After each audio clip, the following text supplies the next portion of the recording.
आज हम कुछ बात करेंगे।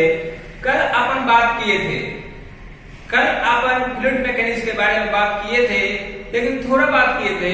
आज हम उसी के बारे में डिटेल में बात करेंगे, क्या करना क्या है ना। क्योंकि सबके घर में क्या है, फ्लूइड मैकेनिक्स अप्लाई हो रहा है, हर किसी के घर में, तुम्हारे घर में भी, हमारे घर में भी, सबके घर में फ्लूइड मैकेनिक्स का कंसेप्ट लगा हुआ है कि नहीं। तो आज हम बात करेंगे फ्लूइड मैकेनिक्स के बारे में। फ्लूइड के बारे में हमें स्टडी करना है, तो सबसे पहले हम ये देखेंगे किन किन के बारे में, क्या क्या कंडीशन हो सकता है फ्लूइड का, जिसके बारे में हमें स्टडी करना है। एक नंबर डियर, फ्लूइड स्टैटिक की बात करते हैं। तब आपको मैं पहले ही बताया हूं, सुबह से ही पढ़ाते आ रहा हूं, आपको मैं ये बताया हूं स्टैटिक का मतलब क्या होता है। स्टैटिक का मतलब होता है रेस्ट। ये मैं पहले भी बता चुका हूं, आज भी फिर रिपीट कर रहा हूं। स्टैटिक का मतलब क्या होता है, रेस्ट। इसका मतलब ये हुआ, जो वाटर, जो लिक्विड किस कंडीशन में हो, रेस्ट कंडीशन में हो, उसी के बारे में हमें पढ़ना है। फ्लूइड स्टैटिक्स में स्टडी अबाउट द फ्लूइड किस कंडीशन में, रेस्ट कंडीशन में। जब रेस्ट कंडीशन में लिक्विड होगा, फ्लूइड होगा, तब हमें उनके बारे में स्टडी करना है कि क्या हो सकता है, क्या पॉसिबिलिटी हो सकती है। And second is fluid kinematics. It means अगर फ्लूइड में मोशन है, हम पहले ही बता चुके हैं, स्टार्टिंग वीडियो में ही बता चुके हैं, अगर फ्लूइड काइनेमेटिक्स, डायनेमेटिक्स एक होते क्या है। काइनेमेटिक्स का मतलब मोशन होता है, बट एक चीज क्या है, वो मोशन किसके कारण हो रहा है, ये हम कंसीडर नहीं करते। मोशन किसके कारण हो रहा है, हम वो कंसीडर नहीं करते। मोशन किसके कारण हो रहा है, हम वो कंसीडर नहीं करते। किसमें, फ्लूइड काइनेमेटिक्स में, है ना, without consideration, without. And third is fluid dynamics. एक मतलब आप समझ लेना, डायनेमिक का मतलब मोशन ही होता है, बट दोनों भाई में क्या डिफरेंस है। दोनों का मतलब मोशन होता है, बट एक चाचू है, एक क्या है ना, दोनों के पास मोशन है, डिफरेंस है। काइनेमेटिक्स में हम मास की बात नहीं करते। अगर हम डायनेमिक वर्ड की बात कर ले, इट मींस हम मास है उस ऑब्जेक्ट के बारे में, और हम मास के बारे में बात करेंगे। डायनेमिक मींस मोशन तो है, बट उस ऑब्जेक्ट के पास क्या है, मास है, मास है, मास है।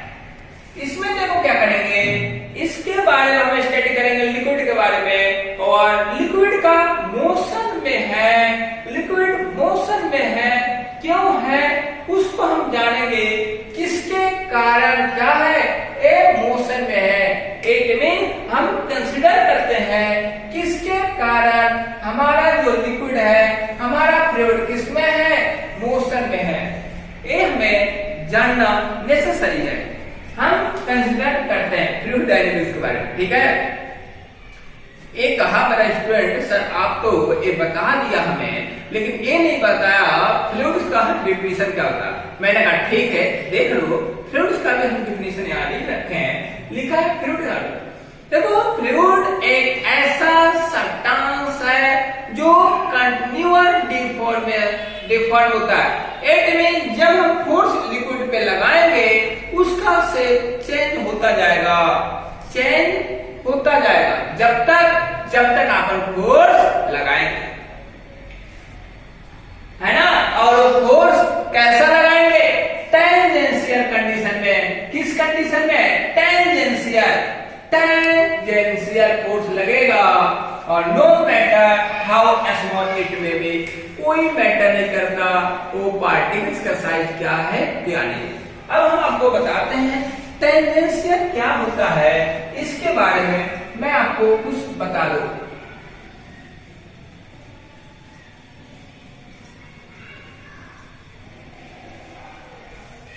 देखिए ये हमारा लिक्विड है ना। अगर मान लो डब्बा इसमें अपन लिक्विड है, इट मींस मामू बदमाश थे, मामू ने क्या किया, यहाँ फोर्स लगाया, इस सरफेस पे फोर्स लगाया, इट मींस टेंजेंशियल फोर्स लगाया।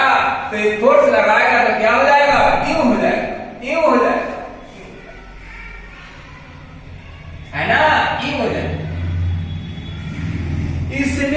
इसमें डिफॉर्मेशन हुआ कि नहीं, डिफॉर्मेशन हुआ कब तक, जब तक अपन फोर्स लगा रहे हैं, जब तक मामू इस पे फोर्स लगाएंगे इसका शेप इस पे डिफॉर्मेशन होता जाएगा, इसमें डिफॉर्मेशन हो जाएगा।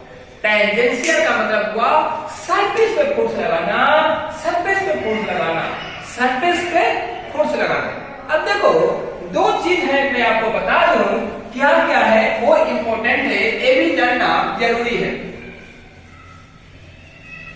जानना क्या जरूरी है, दो हमारे पास दो ऑब्जेक्ट है, एक सॉलिड में है और दूसरा लिक्विड में, मींस फ्लूइड है। तो डिफरेंस क्या है दोनों के नेचर में, पहले हम ये बात करेंगे। देखो ये हमारा ऑब्जेक्ट है, सपोर्ट है, इस पे हमने टेंजेंशियल फोर्स अप्लाई किया। कौन सा फोर्स, टेंजेंशियल फोर्स अप्लाई किया, इसका शेप क्या हुआ, चेंज हो गया, इसका शेप चेंज हो गया। बट सॉलिड में डिफॉर्मेशन तो हुआ, शेप चेंज हो गया, बट जब हम एक्सटर्नल फोर्स हमने लगाया, किसने लगाया, मामू ने लगाया। जब मामू अपना फोर्स, मामू क्या थे, मजाक माइंड का था, वो कभी फोर्स एक बार छोड़ दिया दबा के, सॉलिड ऑब्जेक्ट डिफॉर्म तो हुआ था, लेकिन जैसे ही मामू बैक किया, ऑब्जेक्ट हमारे सॉलिड ऑब्जेक्ट अपने ओरिजिनल शेप एंड साइज में आ गए। क्यों, क्योंकि मामू ने जब फोर्स लगाया, इलास्टिक लिमिट के अंदर ही फोर्स लगाया। अगर मामू का फोर्स किससे ज्यादा होता, इलास्टिक लिमिट से ज्यादा होता, तो हमारा ऑब्जेक्ट किसमें, अपने ओरिजिनल शेप एंड साइज में नहीं आता, वो प्लास्टिक के फॉर्म में चला जाता, उसमें डिफॉर्मेशन हो जाता। लेकिन मामू ने किससे, जो यील्डिंग कंडीशन था, यील्ड स्ट्रेस था, मटेरियल का प्रॉपर्टी था यील्डिंग, उससे कम ही फोर्स लगाया। इसलिए जब मामू ने छोड़ा अपना फोर्स जो लगाया था, ऑब्जेक्ट अपने ओरिजिनल शेप एंड साइज में आ गया। देखो सॉलिड में अपन डिफॉर्मेशन पे बात करते हैं, डिफॉर्मेशन की बात करते हैं, बट लिक्विड में रेट ऑफ डिफॉर्मेशन की बात करते हैं, रेट ऑफ डिफॉर्मेशन की बात करते हैं, रेट ऑफ डिफॉर्मेशन की बात करते हैं। बहुत ज्यादा इंपॉर्टेंट है, आप नोट कर ले पॉइंट को। इसमें सिर्फ डिफॉर्मेशन की बात होती है और लिक्विड में रेट ऑफ डिफॉर्मेशन की बात होती है। अगर आपको इतना समझ में नहीं आया हो, प्लीज आप हमें कमेंट करें, आप हमें बताएं, मैं आपको डिटेल में बताऊंगा और बेसिक में जाकर बताऊंगा। और आप वीडियो को लाइक, सब्सक्राइब और शेयर करना ना भूलें। आप लाइक करिएगा तो हमारा हिम्मत बढ़ेगा, सब्सक्राइब कीजिएगा और बढ़ेगा, शेयर करिएगा तो उन स्टूडेंट के पास ये मैसेज पहुंच जाएगा जिनको फ्लूइड मैकेनिक्स के बारे में नॉलेज नहीं। बिकॉज ये तो सिर्फ रट्टा मरवाया जाता है फ्लूइड मैकेनिक्स 11th-12th वाले को, और हमें समझ में नहीं आता 11th-12th में फ्लूइड मैकेनिक्स में हमने पढ़ा क्या, पढ़ना क्या। इसलिए आप प्लीज शेयर जरूर करना। Thank you.